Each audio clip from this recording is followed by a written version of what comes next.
Do you find yourself getting into arguments all the time and you're just rattling people to the point where they kind of back off when they see you?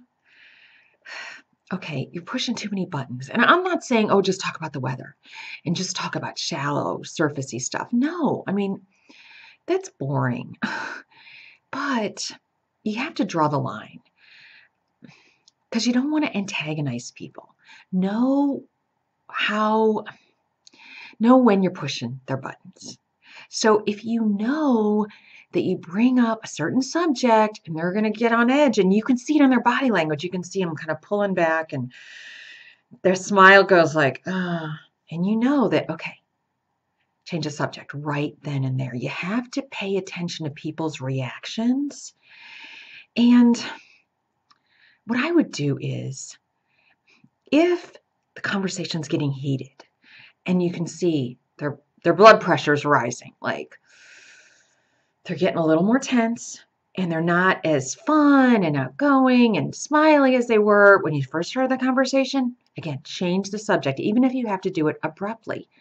Don't go there. If you know someone's going to be upset by something, you've got to avoid it at all costs. And it's easy to head the conversation in a different direction. Say your friend's ex came into the conversation and you forgot that they'd broken up 2 years ago, but you know that that subject is like, oh no, bad news, and you're like accidentally brought it up. I've done that. We've all done that. And then you can see in their face and you just say, well, oh yeah, but you know who I also saw was Molly. And you know what happened to her? You see what I mean? So just bring somebody else's name up really fast to change the subject, to get this person back on course and not in that different direction that you don't want her or him to go.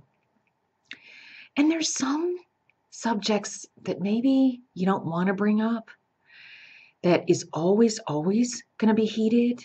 And I'm not saying don't bring up politics and religion. I'm not one of those people that say you can never bring that up. And I'm not saying don't even avoid it if the person believes something different, because that's okay. I have a friend, we have completely different political beliefs, but we still can talk and no one gets upset and no one takes it personally and it's fine. But if your friend is not that kind of person, then of course you can't bring it up. But my point is, you don't want to hurt someone's feelings. You don't want to antagonize them on purpose, because sometimes we've all done that. We've all brought up something we shouldn't have. Oops. But you can repair it. You can repair it, and you don't have to go, I'm so sorry, and make a big deal out of it. Don't do that, because that just calls attention to whatever the subject was. Just change the subject. Don't miss a beat. Move on to something else. And then it doesn't embarrass the person, and then you don't feel weird. They don't feel weird, and hopefully they've forgotten in about 5 minutes.